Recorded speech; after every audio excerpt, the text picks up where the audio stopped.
कि daily Vaser को permanent करने के लिए स्टेट का होना जरूरी नहीं है। फिर रही बात जो स्टेट की बात वो कर रहे हैं, उसके लिए सबसे ज्यादा फायदा तो सरकार को है, चीफ मिनिस्टर को है और उनकी कैबिनेट को है। आम आदमी को उससे क्या फर्क पड़ने वाला है? तो ये तो अब एलजी साहब ने कहा है कि पुलिस डिपार्टमेंट मेरे पास है और बाकी जो मेरे पास फाइल आई है कोई भी पेंडिंग नहीं है और मैं रोकता नहीं हूं। अगर इनकी ट्रांसफर की बात है तो इनकी सिफारिश मानी जाएगी, लेकिन ये वो नहीं चाहते हैं। इसीलिए हमने ये कह दिया है कि अगर आपसे ये सरकार नहीं चल रही है, आप स्टेट के चीफ मिनिस्टर हैं, आप यूटी के चीफ मिनिस्टर की हैसियत से काम नहीं कर पा रहे हैं, जो कि करने में कोई खास प्रॉब्लम नहीं है, तो आप ऐसा कीजिए, आपकी अगर ईगो हर्ट हो रही है तो आपके पास 50 एमएलए हैं, आप उनमें से जो एक काबिल एमएलए है उनको चीफ मिनिस्टर बना लीजिए। कॉन्स्टिट्यूशन में इसका प्रावधान है। आपको लगता है ये मुमकिन हो पाए? बिल्कुल मुमकिन है। अगर इनकी ईगो हर्ट हो रही है कि मैं यूटी का चीफ मिनिस्टर हूं और मुझे काम करने के लिए बोल रहा हूं, तो हमारा ये कहना है कि आप फिर बहुजन समाज पार्टी के हवाले 50 अपने एमएलए कीजिए, क्योंकि हिंदुस्तान में उत्तर प्रदेश में बहन कुमारी मायावती से बड़ा एडमिनिस्ट्रेटर चीफ मिनिस्टर कोई नहीं हुआ है। हम आपको 5 महीने में ये जम्मू कश्मीर में जो 30-35 साल पहले आग लगाई थी उसको भी बुझा देंगे, कैजुअल को भी परमानेंट कर देंगे और जो नई एम्प्लॉयमेंट पॉलिसी है उसको भी लेंगे। जो 1.5 लाख के करीब बैकलॉग पड़ा हुआ है, हम उनको भी फिलअप कर देंगे। और हमारा वायदा रहा कि हम गवर्नमेंट ऑफ इंडिया से पैसे नहीं इसके लिए मांगेंगे। यहाँ इतना पैसा है, गवर्नर जगमोहन जी ने कहाँ से पैसा लाया था? उन्होंने तो लिया ही नहीं था सेंटर से, उन्होंने यहाँ से पैदा किया था।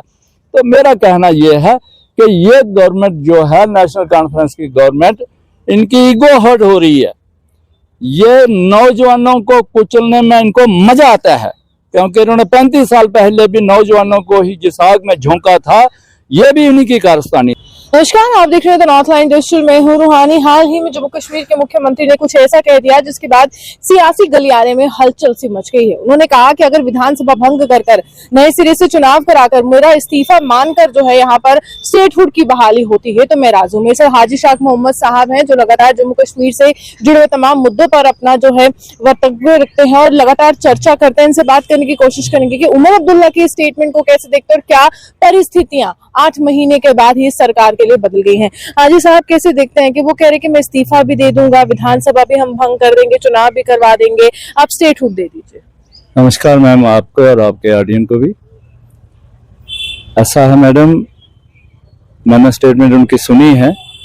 वो कह रहे हैं कि एक अखबार के माध्यम से, वो कौन सी अखबार है उसका नाम नहीं बताया उन्होंने, और सही मायनों में ये जो नेशनल कॉन्फ्रेंस है ये इस जिद पर अड़ी हुई है कि मुझे किसी अनएम्प्लॉयमेंट पर काम नहीं करना, किसी डेली वेजर का काम नहीं करना, चाहे उसके लिए कुर्सी छोड़ दे। मैडम, जहां तक मैं जानता हूं कि डेली वेजर को परमानेंट करने के लिए स्टेट का होना जरूरी नहीं है। फिर रही बात जो स्टेट की बात वो कर रहे हैं, उसके लिए सबसे ज्यादा फायदा तो सरकार को है, चीफ मिनिस्टर को है और उनकी कैबिनेट को है। आम आदमी को उससे क्या फर्क पड़ने वाला है? तो ये नेशनल कॉन्फ्रेंस और भारतीय जनता पार्टी का ये गेंद खेल रहे हैं एक दूसरे पर। पहले नेशनल कॉन्फ्रेंस ने कहा कि हमारे जो ऑफिसर हैं ये हमारी बात नहीं मान रहे, ट्रांसफर नहीं कर सकते, ये भी कहा। अब ट्रांसफर के लिए ये कितने अतावले हैं कि गवर्नमेंट मुलाजिम को क्यों आप बखेरना चाहते हैं? अगर कोई सिस्टम है तो अब एलजी साहब ने कहा है कि पुलिस डिपार्टमेंट मेरे पास है और बाकी जो मेरे पास फाइल आई है कोई भी पेंडिंग नहीं है और मैं रोकता नहीं हूं।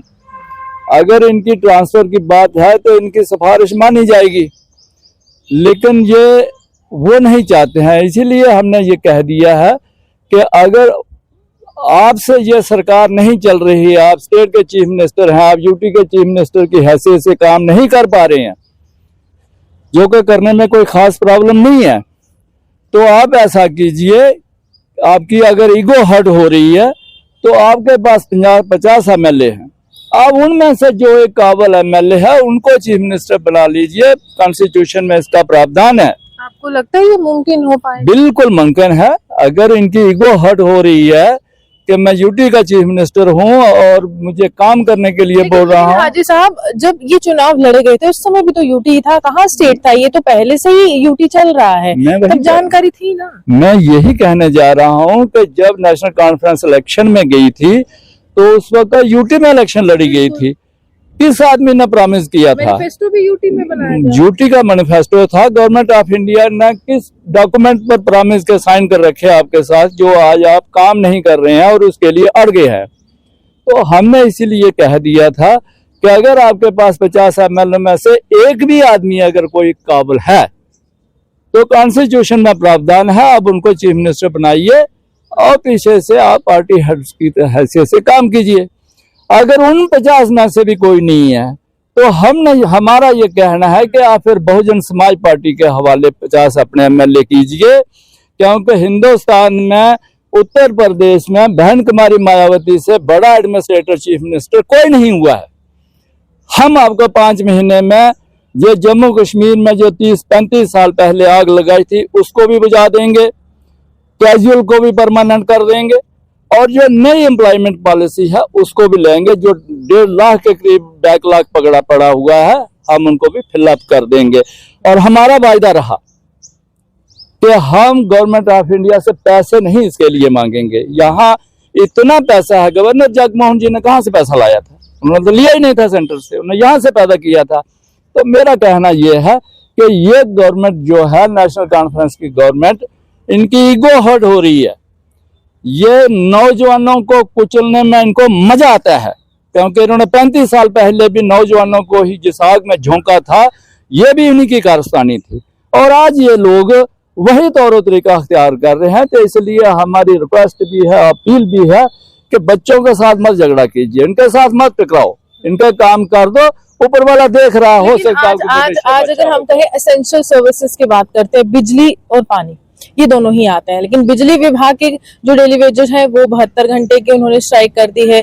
अब जो पानी का विभाग है पीएचई के, वो भी कह रहे हैं कि हमें विश्वास नहीं है जावेद राणा पर, जो इस विभाग के मंत्री हैं। 6 महीने की कमेटी का इंतजार नहीं कर सकते, पेंडिंग रिलीज नहीं किया है उनका। इसको कैसे देखते हैं? ये दोनों ही सड़कों पर है। मैडम अगर आपको याद होगा तो हमने पहले दिन ही किया था, कह दिया था कि ये जो कमेटी बनाई गई है ये आईवाश है। कमेटियों के रिकॉर्ड इनके पास हैं, बायोमेट्रिक के सब रिकॉर्ड इनके पास मौजूद हैं। ये करना ही कुछ नहीं चाहते थे, ये 6 महीने निकालना चाहते थे, अब वो उससे भाग निकले हैं।